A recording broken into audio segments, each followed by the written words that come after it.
2 milyon nəfər Bakıdan çıxarılır. Bu binaların yarısı sökülür. Bu indi hələ ki belə söhbətlər gedir ki, yaxın gələcəkdə bunlar reallaşmalıdır. Çünki Bakı demək olar ki, belə uçurumun kənarında dayanıb. Bir neçə ildən sonra o uçuruma aşa bilər. Çünki bölgələrdə, əyalətlərdə adam qalmayıb, insan qalmayıb, hamı köçüb gəlib Bakıya. Çıxış yolları axtarılır. Global.az Elçin Bayramlı ilə sosioloqdur. Onunla biraz bəzi açıqlamalar istəyiblər, bəzi belə dedikodu ediblər də Bakı ilə bağlı ki, Qazaxlar demiş ki, biraz da qap ediblər ki, görək bu Bakının gələcəyi necə olacaq. Mən də yaxşı görmürəm. Taksi gəlir, minirəm taksiyə, gəlirəm öz ünvanmada Kinoteatr Nizaminin yanındayım. Taksi deyir ki, mən burada saxlaya bilmərəm. Deyirəm, ay kişi, mən harada düşüm? Deyir ki, xanım, mən maşını saxlayan kimi həmən kameraya düşəcəm, məni cərimə eləyəcəklər 100 manat. Mən bilmirəm bu sualı kimə verim ki, mən mərkəzdə yaşayıram. Mənim evim var burada, mənzilim var burada. Mən hələ başqa şeyləri demirəm, hansısa bir evi təmir edəndə, hansısa bir mebeli dəyişəndə aparmaq, gətirmək qeyri-mümkündür. Çünki deyirlər buralarda bizim ünvanda, məsələn Həzrət Aslanov küçəsində yaşayıram da, deyirlər burada maşın saxlamaq qəti qadağandır. Həmən də cərimə yazılır. Ona görə də sürücülər, heç kim burada maşın saxlamır. Hörmətli qurumlar, hörmətli bu işlə məşğul olan, bu işə baxanlar. Bəs yaxşı, mənim mənzilim var burada. Mən harada düşüm maşından, harada inim maşından? Bəlkə siz bir çıxış yolu göstərəsiniz. Görək Elçin nə deyib? Deyir ki, artıq paytaxtda deyir, xaotik və sürətli tikintilər paytaxtı yaşanmaz hala salıb. Hamı da tikir. Hamı da tikir. Axı bu qədər ev tikmək mi olar bu Bakıda? Niyə görə tikirsiniz? Niyə icazə verirsiniz?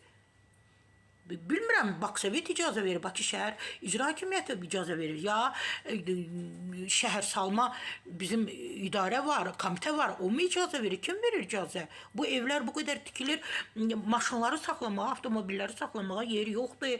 Nə bilim, kanalizasiya düz işləmir, lift düz işləmir. Heç nə, hər şeydə bir çatışmamazlıq, amma binalar tikilə-tikilə gedir, özü bir mənzili 40 nəfərə satırlar. Bunun qarşısını kim almalıdır? Gəlib Amerikan almalıdır. Bunun qarşısını Fransız almalıdır. Biz özümüz bu Azərbaycana düşmənik. Azərbaycana düşmənik. Deyəndə dedilər prezident. Prezident gəlib sən tikintiyə baxmalıdır. Prezident gəlib mənzil bölməlidir. Görün nədir? Təkcə yağışlı, qarlı havalarda deyil, adi vaxtlarda da Bakıda nəqliyyatın hərəkəti mümkünsüz vəziyyətdədir. Avtomobili idarə etmək yaxud saxlamaq imkan yoxdur. Su boruları, elektrik naqilləri, qaz xətləri maksimum gərginlikdə işlər. Ölkə əhalisinin yarısı burada cəmləşib. Paytaxtda, Bakıda. Mən Şabramda yaşayıram, mənim küçəmdə, mən küçəmdən də o bir tərəfdə ünvanlarda insanlar qalmayıb, hamı Bakıya köçüb gəlib. Mən bilmirəm, bu Bakıda iş varmı? Mən normal iş tapa bilmirəm.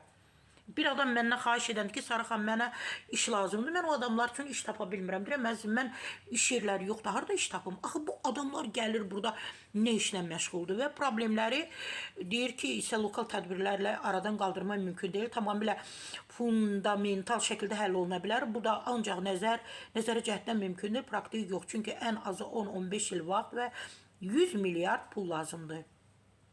Paytaxtda son 20-30 ildə tikilən binaların ən azı yarısı sökülməlidir. Bəli, biz də razıyıq, sökülməlidir. Çünki plansız tikilən evlərdir. Bu şəhər çökəcək, paytaxt çökəcək, paytaxt suyun altında qalacaq, insanlar torpağın altında qalacaq.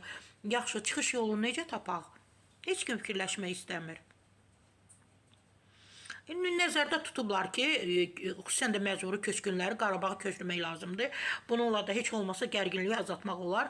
Orada da problemlər var. Bu neçə gündür yağışdan sonra orada da nələrsə paylaşıblar. Bax, göstərirlər də bu qiymət qoyurlar evə. Bu evin qiyməti uzağı 27 min manatda 30 min manata başa gəlib. Amma onu belə sənədləşdirirlər ki, güya bu evin, mənzilin tikilməsinə 150 min manat pul xərclənib. Etməyin bunları. Qapının çərçivələri, qapılar, pəncərələr, kanalizasiya boruları, su, tavan, döşəmə, hamısı sökülüb gedib. Heç bir il deyil onlar tikilib. Neynəmsiniz bu pulları? İnsanları köçürürsünüz oraya, insanlar narazı qalır, dönürlər Bakıya. Bilmirəm. Bunun üçün də deyirlər prezident etməlidir.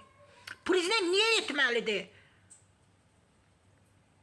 Prezident niyə etməlidir? Bəs o pulları oğurlamayın da. Oğurlamayın, bu kadar pul oğurlamaq olmaz. Biraz da vətəndaşları düşünün. Biraz da bu Azərbaycanı düşünün. Düşünün də Azərbaycanı.